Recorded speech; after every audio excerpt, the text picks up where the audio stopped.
Welcome to the intersection of technology, cybersecurity, and society. Welcome to ITSP Magazine. You're listening to a new The Hacker Factory podcast with hacker maker Phillip Wylie. You're about to discover what the role of a professional hacker entails, the different specializations it holds, and what it takes to learn and become one. Enjoy the conversation as Phillip and guests unveil the secrets of professional hacking, a mysterious, intriguing, and often misunderstood occupation. Knowledge is power, now more than ever.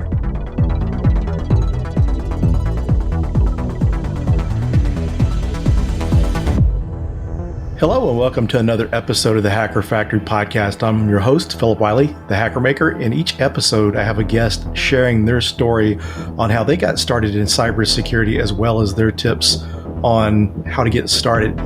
So I'm very excited to have joining me today, Jon McCoy. Welcome to the show, Jon. Thanks. It's great to be here. Good to have you. So Jon and I know each other from InfoSec Twitter, and we've got to meet up a couple times at DEF CON. So Jon is very heavily involved with OWASP, the Open Web Application Security Project. So this would be someone to be able to share some information on. I don't think we really had anyone that's mentioned much about OWASP. We've mentioned some of the aspects of OWASP, like OWASP testing guide and OWASP top 10, but really not much about OWASP. So welcome. Thanks for joining. Nice. It's great to get to talk about security and deep dive with the community. This is awesome. I do a Twitter space every Saturday. I do open office hours. People can show up and get professional advice. I support projects for free, and I literally donate professional services on Twitter. Like, show up Saturdays. The Jon McCoy. Like, very cool. So before we get started, why don't you share about your background? Sure. So I was a hardcore developer, C++, eventually C#, and I was in the beta of C#. I was pulling that thing apart. I was finding vulnerabilities in it as a developer. And before I knew it, I was ending up in a computer forensics master's class. And I went from a developer that was really skilled to a security engineer that could pull apart malware or reverse engineer. And I eventually started making tools that allowed you to raw edit binary applications. And my goal was to make binary compiled applications basically open source, where you could have a nice little GUI. It would show you like C# code, and you could just change it and raw edit applications, not decompile, but raw editing. So, and before you knew it, I was making really cool cracks and malware, and I was just popping open applications and editing in them to get severe vulnerabilities. And I submitted that to DEF CON, and they appreciated it. And that was kind of coming in hard, just like, I'm going to make all the malware I can. Very cool. It's a good example to hear someone that the coding background helped, because the people are always asking the question whether that is a requirement or not. Well, I'm an AppSec engineer, so I'm as much of a software architect as a security architect.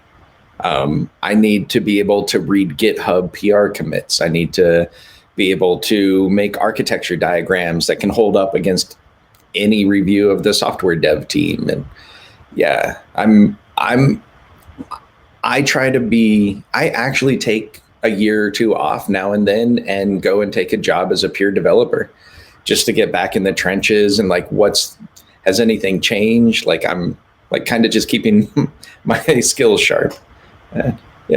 Yeah, that's a good idea, because I'm sure the difficulty of learning how to code and then just giving up those development skills, that would be pretty tough after spending that time. So yeah, you speaking of interesting projects, so now you've been doing some blockchain related stuff. I remember you discussing. Yep, I was. So I came into application security through esports and Blizzard and games and digital money. And I went from Blizzard to Amazon doing esports. And before you knew it, I was ending up in Fintech, because there's a little bit of an overlap there. And I love the security in fintech. The security designs and protocols and standards in fintech is next level. And before you knew it, I was over in blockchain because that's also fintech and it pays incredibly well. And it turns out no one has quite solved that whole blockchain security thing yet. So lots of fun. Yeah, at least that was good timing to get in there at the time, because I know even now it's been around but a little bit, but not all the resources like there are in some more established areas of security and development.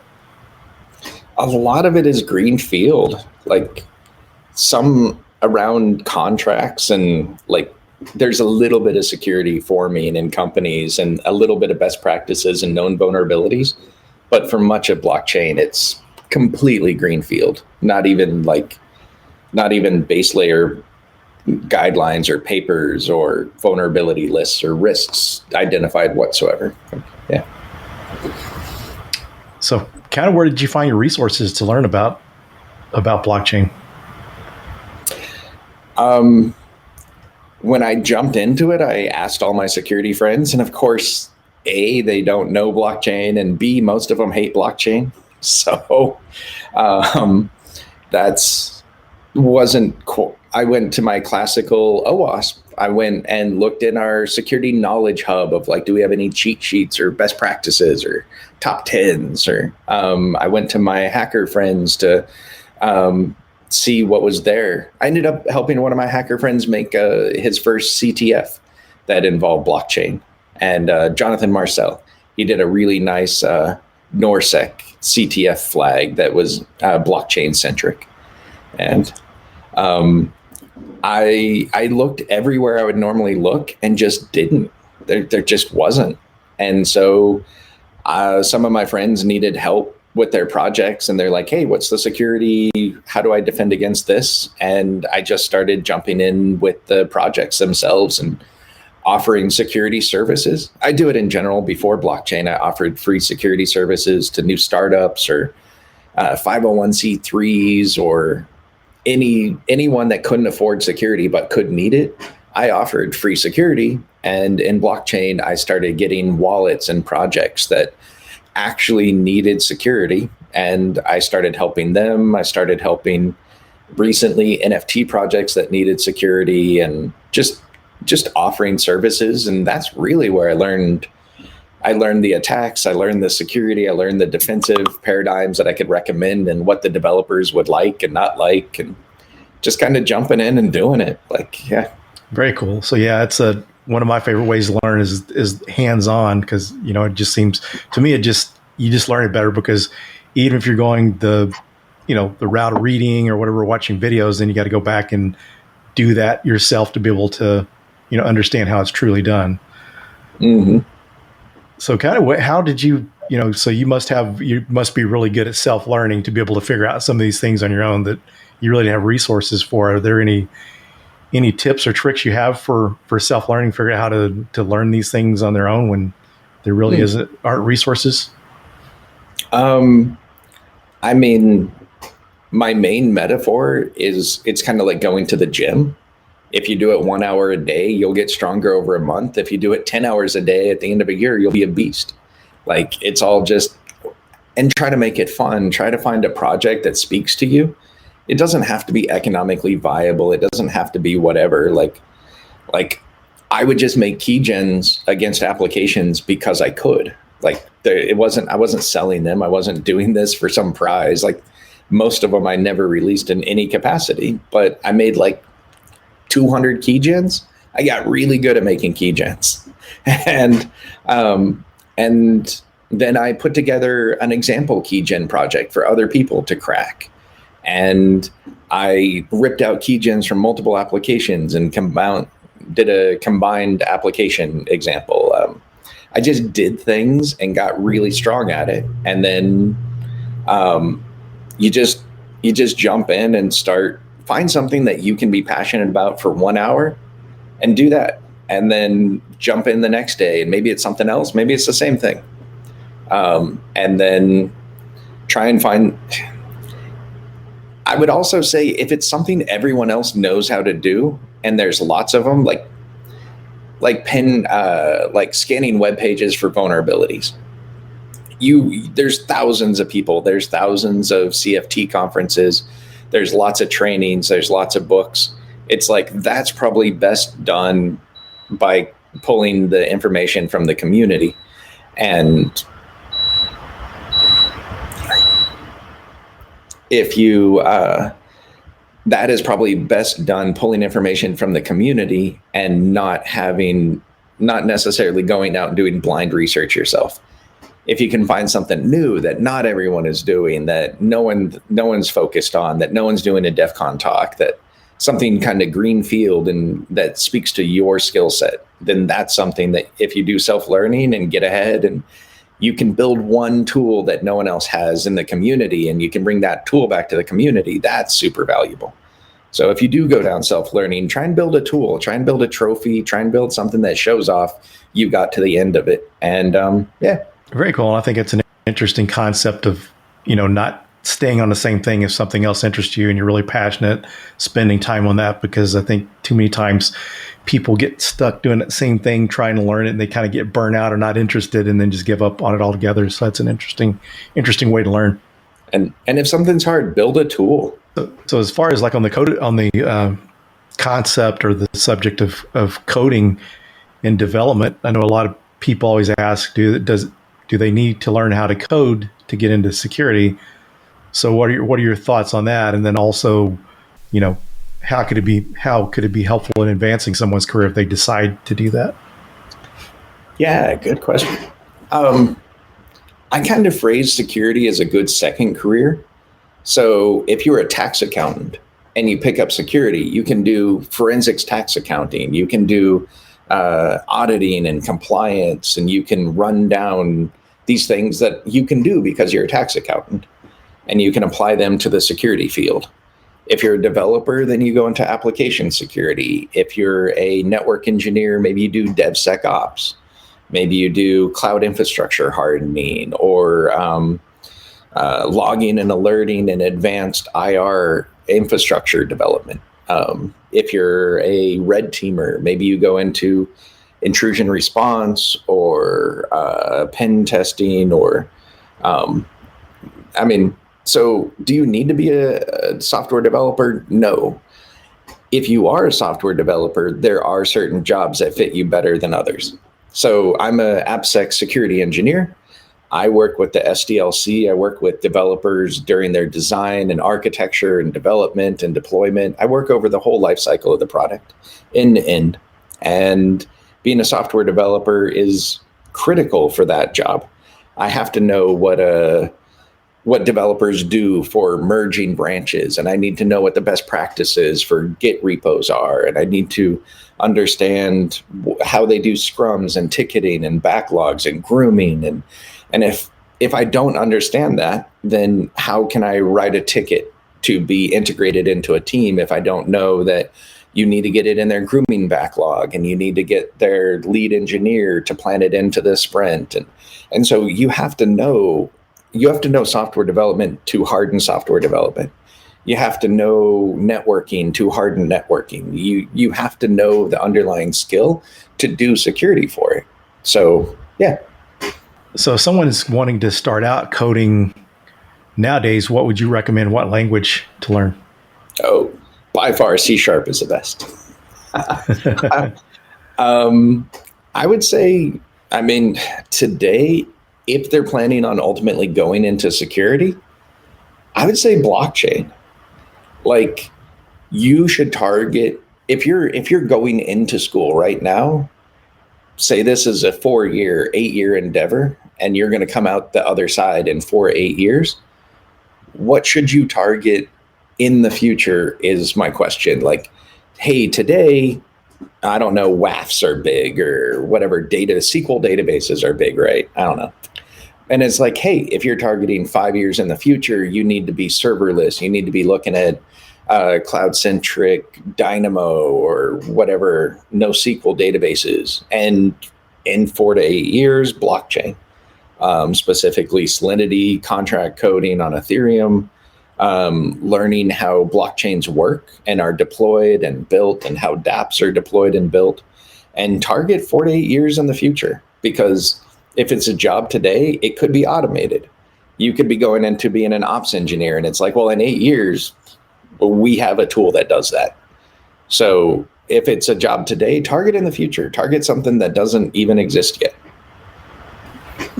That's some good advice too, because when you look at cloud, a few years ago, I don't know, 5 years ago, how hardly anyone knew cloud or cloud security, and then the people that really jumped in there and started learning it really benefited from it, because cloud pays pretty good. But you see, you mentioned the blockchain. I hardly see anyone doing anything with that. So that just seems like a great opportunity there.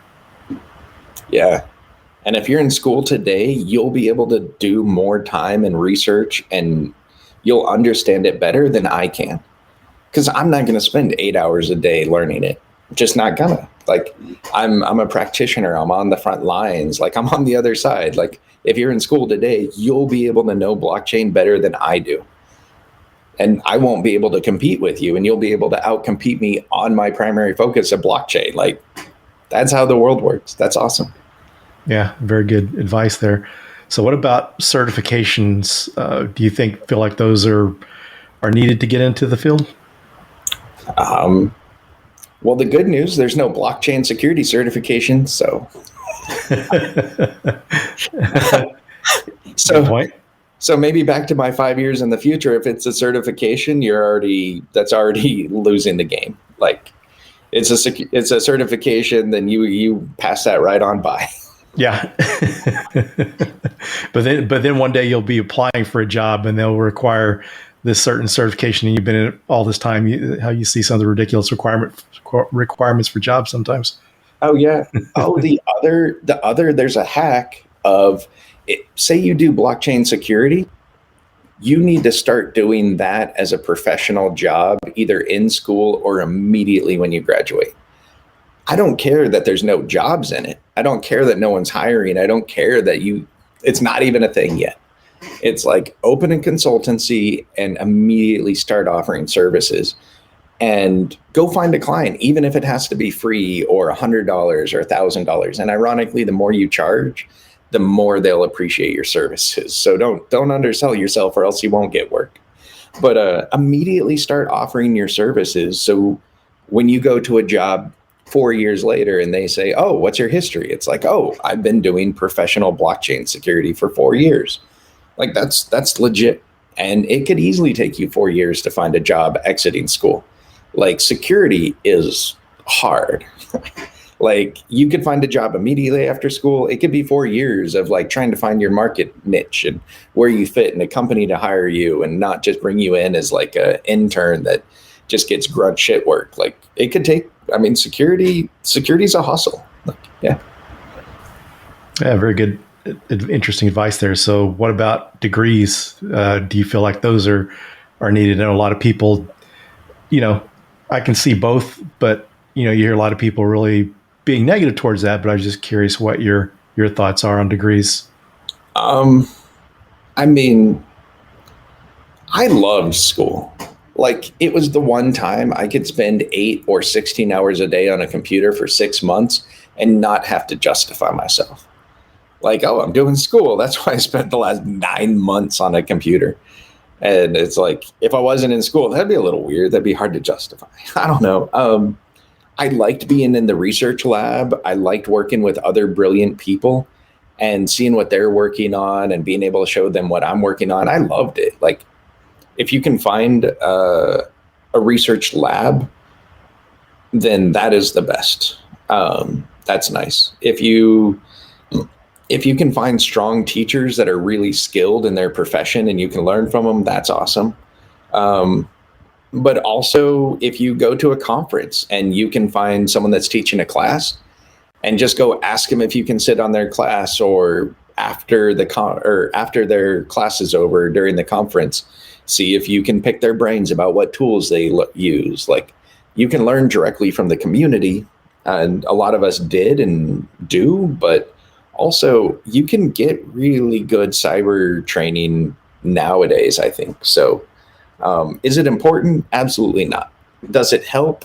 Yeah, maybe at big name, Amazon, Google, whatever, it helps. Yeah, it doesn't shut any doors if you don't have it.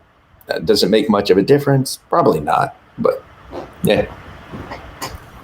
Yeah, it's interesting to hear the different, because a lot of people base things on their experience, but it just seems like to me, I mean, I just think when someone asks me, I think if someone wants to be in cybersecurity, I think, especially if they're wanting to do something like exploit development or some of these other interesting things or security research, that if they start out with like a computer science degree and then learn security, I think some cases they'd be better off than just going the traditional security route. Oh yeah. I mean, like I said, it's a secondary skill. How do you do IT security if you never did IT? Like you're securing something you have no idea how to build or maintain.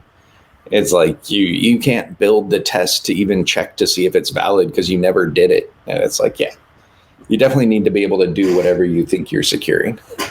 It seems like there'd be a lot of benefit too on learning how to do, research compared to just trying to learn it on your own.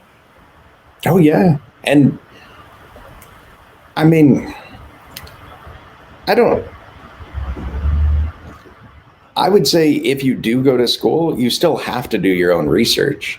Like they're going to show you the tools for how to do assembly code. They're going to show you the tools to how to do networking and configurations. But then it's up to you to go and deploy it, go and use it, go and dig into it, like run the extra mile. And it's and just like the 1 hour a day, if you enjoy assembly code, do it for 8 hours a day, do it for 6 months, get really good, weaponize it, build tools, build cool things.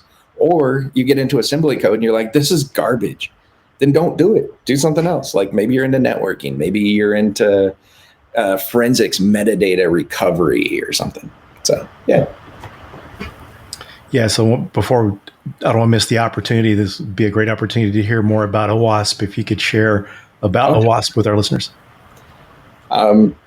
So OWASP got me out of writing malware and trying to send vaguely threatening emails to companies where I just like find vulnerabilities and be like, do you want to pay me? Because I have worse stuff. I can destroy your world. I'm going to show some of it on stage. I'm going to hurt your company. You should pay me. Like that was my career A path. And OWASP brought different paths to me that were outside of the hacking community.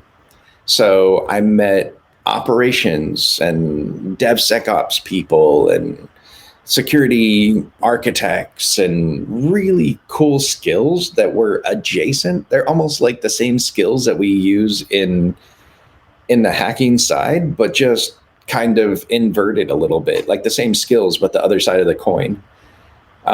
So you have things like how do you do lateral pivoting and escalation of privilege in a network and systems, and how do you move around? And it's like you flip that on its head and it's DevSecOps. How do you build security guardrails? How do you lock down an environment? How do you build logging and detection? And it's exactly the same skill. If you don't know the other one, like say you're an attacker and you don't understand the defensive side, you need to come and learn about how logging and alerting happens. You can come to OWASP. You can come and see what an elk stack looks like, what good security auditing and logging looks like, where alarms are typically set, how they're set, where they feed to. And if you're an attacker and you don't understand that, then you're not as good as you could be.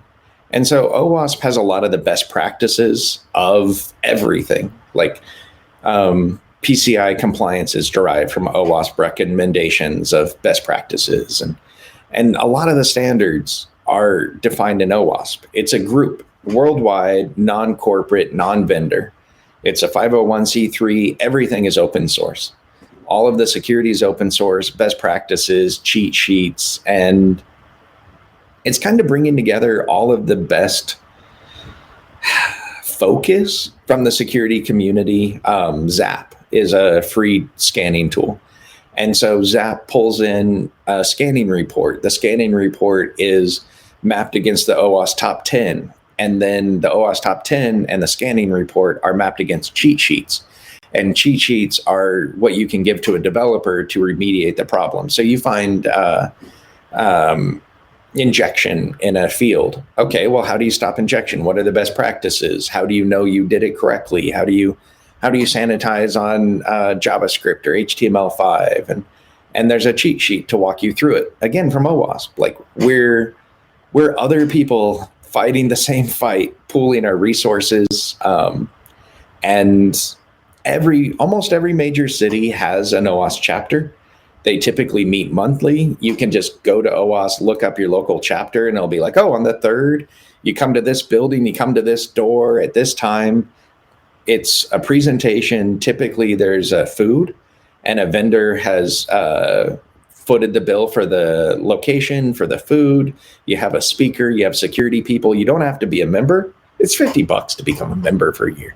I mean, it doesn't matter. You can show up and get a talk locally from a white hat security expert. And it's not just white hats. Like, we have DEF CON talks, we have hackers in the community. We do hacker outreach at DEF CON. Like, it's not just white hats. Like, it's the skill of security. So very cool. Yeah, actually, through a OWASP meeting, one of our Dallas OWASP chapter meetings, I got one of my pen test jobs through there. Well, I was ready to get out of consulting because I was having to travel too much. And the guy presenting was working at US Bank, where I ended up going to work. And he was saying, yeah, we've got openings if anyone's interested. So I'd passed on my resume. So good places to network. So along lines, yeah. So while we're on this subject, I think we should dig into community. How valuable do you think that is to someone starting out? Starting out, you probably don't have a community yet. Like, step one, find your people, because later on it'll become invaluable. I've gotten a couple of jobs that weren't from recommendations, but all of my good career moves, all of my moving to a really strong company at the right time were all people I knew. And so I think it's essential, both building a reputation, people know you, they can vet you. Security is a small community, and often when I meet someone, I know someone that has worked or knows their research or knows of them or went to the same hacker space as them or OWASP space. Like, it's a small community, and it's good to look up people and see what they're about and have a reputation. And it's something that will give you lots of resources and power and opportunities, because the community is filled with people that are happy to teach or share or, the security community has a lot of powerful resources of people. And if you can find a way to give back to the community, then that typically really is valued. People see it and people appreciate it, and it helps you build a name, a reputation, helps you build a skill set. And you're the person that made that really cool scanner that they now deploy at their company, or you're the one that figured out the rule set that is now deployed by that scanner, or whatever your niche. If you can do one tiny thing to move the community forward, people appreciate it and see it. Yeah, we're down towards the end of the show. Is there any advice or closing comments you'd like to share?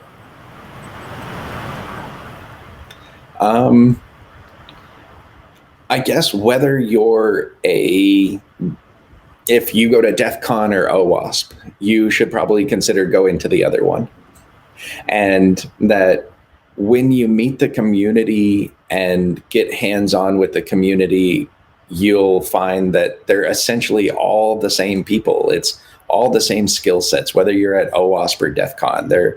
They have a passion for this area. They enjoy encryption or authentication, and finding people with diverse skill sets is amazingly powerful.